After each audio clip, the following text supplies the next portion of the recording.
welcome into Texans today, everybody. I'm your host, Jeremy Chuggs, and on today's program, we're going to be looking at some Texans roster moves that have happened. Also, major NFL roster news around some of our rivals in the AFC South. Also, a former player for the Houston Texans got signed. We'll break that down. And then Bleacher Report said one player on this Texans roster has broken out this season. Who is that? I'll tell you at the end of today's program. Before we get going, quick shout out to C.J. Stroud. Yeah!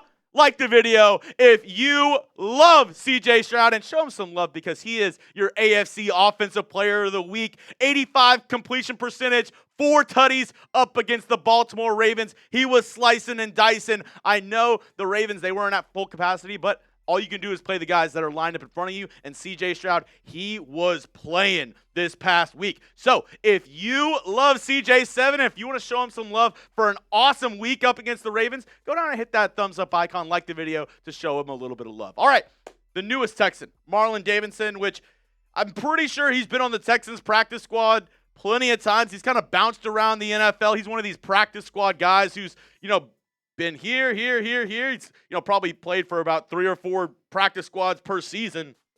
A defensive lineman, bigger guy, 6'3", 303 pounds, can play that 3 technique defensive tackle, a little bit of, the nose tackle, but more of that, 3 shade for him. He adds to this Texans practice squad because there was one guy who got elevated from the practice squad, Trent Brown. He is on the active roster after that trade for sending Cam Robinson to the Cleveland Browns. The Texans went ahead and made it official, made Trent Brown a part of the Texans 53-man. Even though he didn't travel with the team to Baltimore, he is expected to be on this Texans team, be a part of the active roster for game days now as another backup tackle for this Texans team. Just some, housekeeping news and notes for this Texans squad. But let's get into probably why a lot of y'all clicked into today's video and a lot of y'all probably heard this news. CJ Garner-Johnson signed with the Baltimore Ravens. Currently on their practice squad, but I imagine they will pull him up to the active roster. He was released by the Houston Texans after an 0-3 start. And a report is that there was a ton of friction between him and multiple people within this Texans organization. And I made a joke on Twitter that CJ Gardner-Johnson, obviously, he's afraid to play the Houston Texans. He signed with the Ravens only after the Texans' 44-10 drubbing of Baltimore, and mostly jokes there. But CJ Gardner-Johnson, I'm not trying to be petty here, but just a little bit of karma. He didn't want to play for a bad team, and now all that complaining from CJ Gardner-Johnson, all that lip service, and now he goes to a team that just lost 44-10 and is currently 1-4. If that's not karma, I don't know what is. Type those LOLs down in the comment section. I'm going to be a little petty today. That's perfectly fine. I'm going to be a little petty today. Because you know who else was petty? CJ Gardner-Johnson. I don't forget all the reports. Remember how I said there was some friction?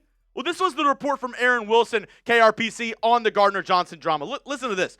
Among the issues that arose with Garner-Johnson, per sources, criticism of teammates in the secondary, including the size of one other player's contract, complaints about his role, including a desire to blitz more frequently, and trade requests.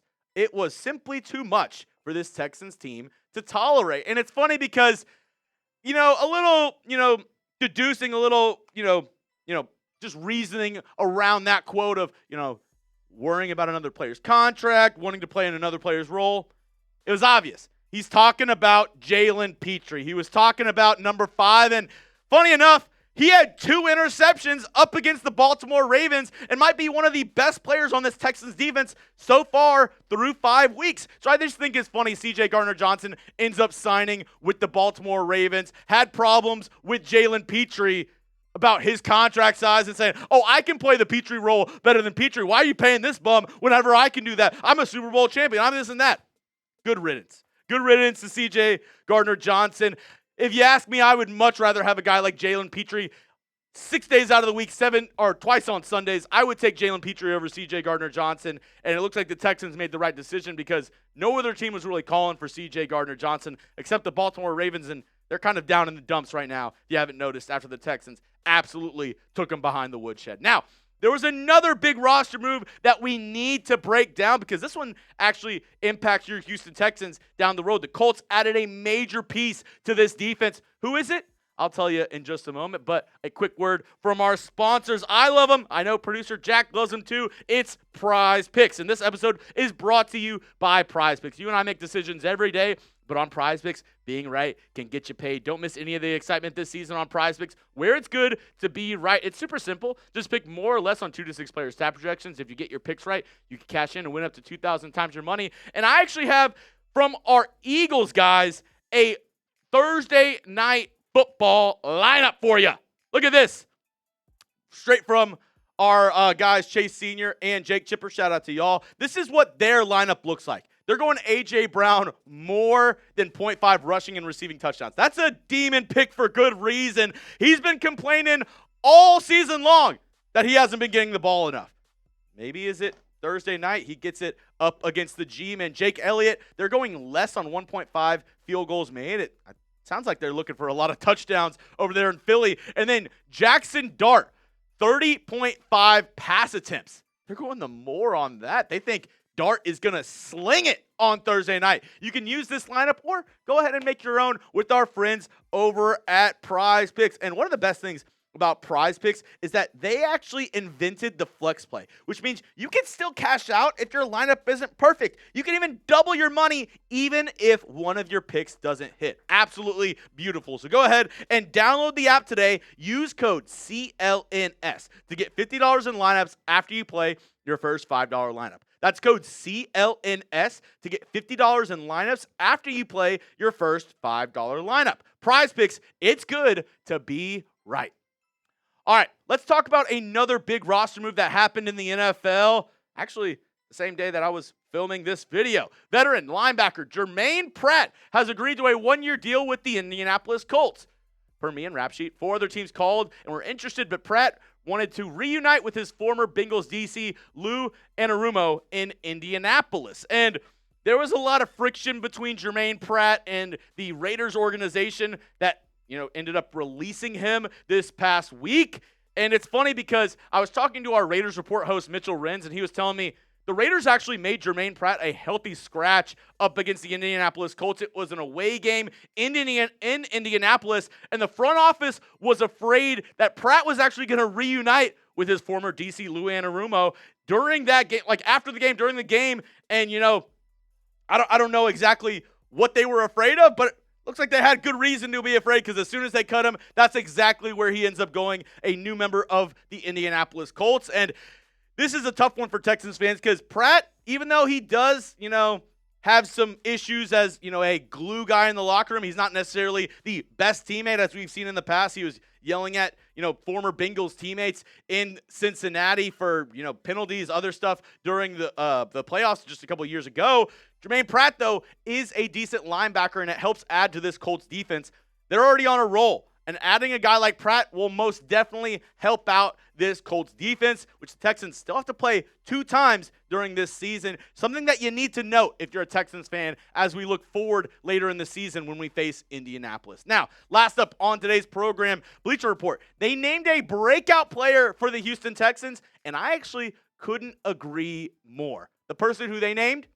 Ed Ingram. The Texans were able to get him from the Minnesota Vikings for only a 6th-round pick in return. They traded for Ed Ingram, and a former first-round pick out of LSU was a bust with Minnesota, but it's looking like he's turned the tide in Houston. Here are his 2025 stats and PFF grades.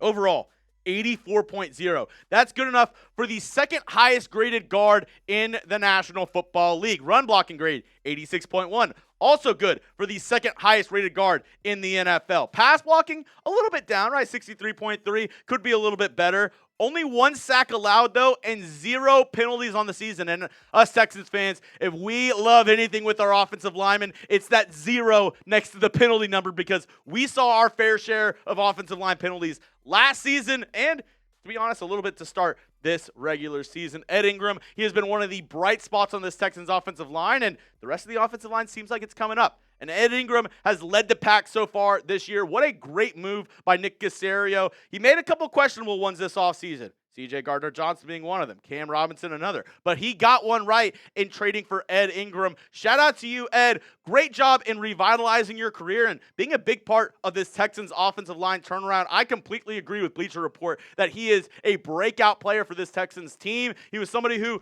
our Vikings host, Patrick Seaman, he actually laughed when the Texans traded for him, saying, good luck, he's not even going to make the 53-man. Now he's actually one of the best guards in the entire National Football League. That's all I have for you on today's show, folks. If you want to hit me up on Twitter, you can do so at Jeremy Chugs. My DMs are always open. And hey, you made it to the end of the video. I'm doing something right, so hit that subscribe button for daily Texans content all season long.